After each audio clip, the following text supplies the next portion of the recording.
Gilles Urbain ku myaka 20 y'amavuko amaze kwandika igitabo abikesha kuba yarakunze gusoma akiri muto.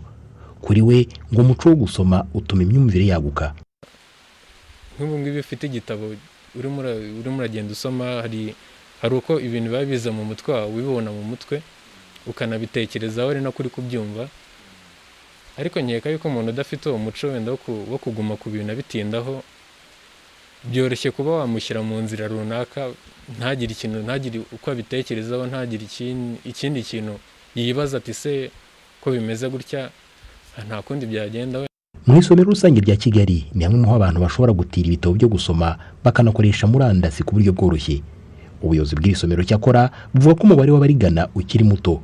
Mu mwaka w'ibihumbi 2019 na 2020 ryakiriye abantu basaga gati 55,000 kandi nyamara leta yarorohereje abantu kurigana.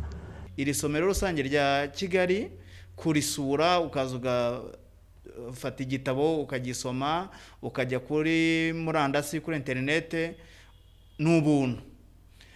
Noneho hari amafaranga make tugena ku muntu ushaka gutwara igitabo akakijyana mu rugo, ni kubw'umutekano w'igitabo. Ayo mafaranga rero ni amafaranga 5,000 ku mwaka ku mwana, akaba amafaranga 8,000 ku banyeshuri ba kaminuza, n'amafaranga 10,000 ku mwaka ku bantu bakuru batari abanyeshuri, batari no muri cya ciciro kindi twavuze cy'abana bato. Umushakashatsi ku muco Mukarutabana Rosemary avuga ko abanyarwanda batakunze kugira umuco wo gusoma kubera ko abenshi batabitojwe bakiri bato. Umunyarwanda kugira ngo asome muhira biramugora kuko nabo muri kumwe ntabwo bubaha uwo murimo. Ngo ariko washyize icyo gitabo hasi tukaganira ngo bari gushaka aho usomera, ariko no mu rugo ntaho ufite cyangwa ufite abashyitsi bakunda kukurogoya, ugomba gushaka ahandi kwasomera kuko ni ngombwa. Ugomba kuboneka, nta muganga udakurikira. Umwarimu wigisha muri universite cyangwa no mu mashuri makuru agomba gukurikira ibigezweho.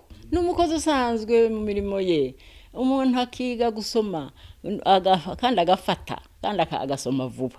Umushakashatsi Mukarutabana avuga ko kutagira umuco wo gusoma bidindiza igihugu, bityo ko kugera ku cyerekezo cy'iterambere u Rwanda rufite bisaba guteza imbere cyane uyu muco. Ibi nahuriyeho na Richard Hategekimana, umuyobozi w'urugaga rw'abanditsi mu Rwanda. Kugira umukozi utazi gusoma amaraporo akayamuha ntayasome, cyangwa se yasoma akabyibagirwa, cyangwa akagenda buhoro cyane, cyangwa se bikamutwara igihe kirekire.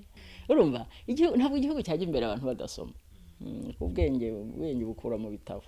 Muri gahunda ya guverinoma yacu y'imyaka 7 kuva 2012 kujya kuri 2024 usangamo muri mu cyo bita economic transformation, mu iterambere rikavuga ry'ubukungu. Iterambere ry'ubukungu bw'u Rwanda bugomba kuba ari ubukungu bushingiye ku bumenyi, byanditse economy based knowledge. Ubukungu rero bushingiye ku bumenyi ntabwo bwagerwaho abantu badasoma ibitabo, kuko buri bumenyi buva mu gusoma. Ikindi cya kabiri cyafasha kugira ngo uyu muco utere imbere, umuco wo kwandika no gusoma ibitabo, nuko hajyaho mu nzego zose haba iza leta n'abikorera isaha y'igitabo. Isaha yo gusoma igitabo mu by'ukuri yaba igisubizo gikomeye, nkuko buri kwa gatanu tugira isaha ya siporo. Nkuko aba isaha ya siporo, noneho tukatujya n'isaha yo gusoma igitabo, kuko buri isaha yo gusoma igitabo yafasha abantu bose kurushaho kugira uwo muco. Iyo umuntu agiye mu modoka uvuye hano ukajya nka Rusizi n'urugero, cyangwa Nyamasheke cyangwa Nyamagabe cyangwa n'ahandi hatandukanye mu gihugu, byibura uko ufite igitabo ugenda usoma.